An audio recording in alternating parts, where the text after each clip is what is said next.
Here it is, the gates to old Saint Augustine. Hey friends, I'm here in Saint Augustine with Darren celebrating our anniversary. Saint Augustine is actually my favorite city that I've ever visited. Just something about this place. It's the history, the people. Just every time we come, there's something new that we have to see. Something really historic and spooky, cool cemeteries, museum. It's insane. George Street here, as you see, goes down for quite a ways. This, what you see here, is the original gates to old historic Saint Augustine. Fort, el Castillo de San Marcos, made to protect the city. Where you see the wood actually extended from the fort down this wall, down, and that's what held the city. If you were not Catholic, because it was a Spanish town, you were buried here, outside the city gates. Something interesting about this cemetery that you see right over here, every headstone that you see is about 25 bodies. So if you were lucky 25, you got a headstone with your name. 24 under you, no name. And that was a yellow fever epidemic. Took a lot of lives. About 12 people died a day, I was told.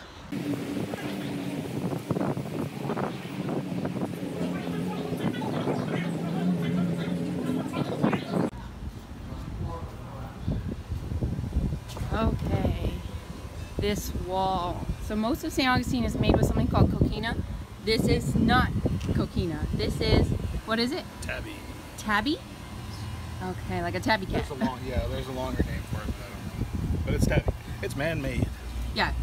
In comparison to coquina, which is actually naturally made by the ocean, and what they did, as you saw, the fort and the front gates, that was made with coquina. Like I said, a very strong material that can shells and other things from the ocean all compressed down under an island for a very, very long time.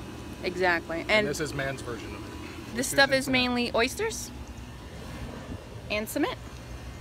So back in the day, you know, of course they didn't have the antibiotics and the modern medical care. So you try climbing this wall, slice up your arm, you're done. That's infected, you're losing your arm. And look at this school. This chain that you see is actually holding the building together. Oldest schoolhouse in the United States. So this part of St. Augustine, referred to as St. Augustine North, it's a lot more of the touristy stuff. You got the shops, you got the restaurants, the bars. At night, most of the shops do close a little early. Flags. What flag is that? Pop quiz. Spanish battle flag. This one. And then this is the British flag. Why does the Spanish battle flag fly on the fort? Oh yeah, that was one of the coolest things we learned. That on the fort, the Castillo de San Marcos out there, which you can actually tour. It's insane. It's so beautiful. They still to this day fly a Spanish battle flag. And it's because they fly the flag for the country who has had control of the fort longer than anyone else. So it's, you know, throughout the years, it's gone from Spain to England to America. A lot more back and forth in between all that. But basically, Spain's had control of it the longest. As an homage to them, we fly the Spanish flag. When finally the United States has had that fort in their control the longest, then we'll fly our flag. That was a little beautiful. That was kind of sweet.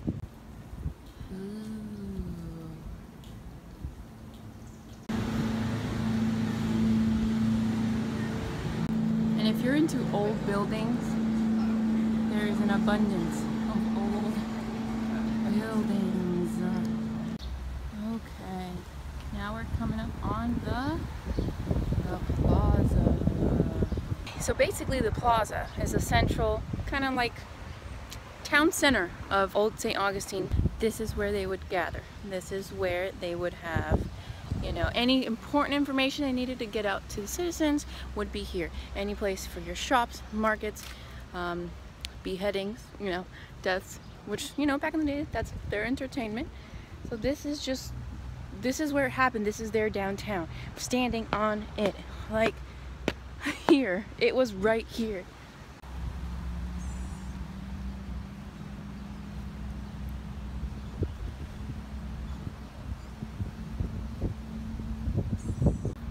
public well. It's a well used from 1825 into the early 1880s, and there's giant bees. Oh my goodness. Is that even a bee? I don't even know, but it's gigantic. It's like the biggest. Oh, there's a ton of them. Well, okay. Bee from the 1800s, really cool. Bee from the 1800s? Okay, well, from the 1800s. I'm just freaked out. I really don't like bees. This fountain that says 1887, that was a fountain used for horses. When they were thirsty, they'd take them right over there to get a drink. Very cool. And it's just right there in the middle of the road. So the Spanish, not only did they have the possibility of starving to death, the possibility of so many things could have ended the Spanish when they came here. I mean, it's a new place. They had to grow their own food, make their own cities, make their own shelter, start anew. When you guys come out here, not if, when, you have to, but when you come out here, just explore. Don't be afraid to just explore. Darren and I, after we got done with all our touristy things and museums, and we just walked. Just walk. Because every street, there's another business, another restaurant,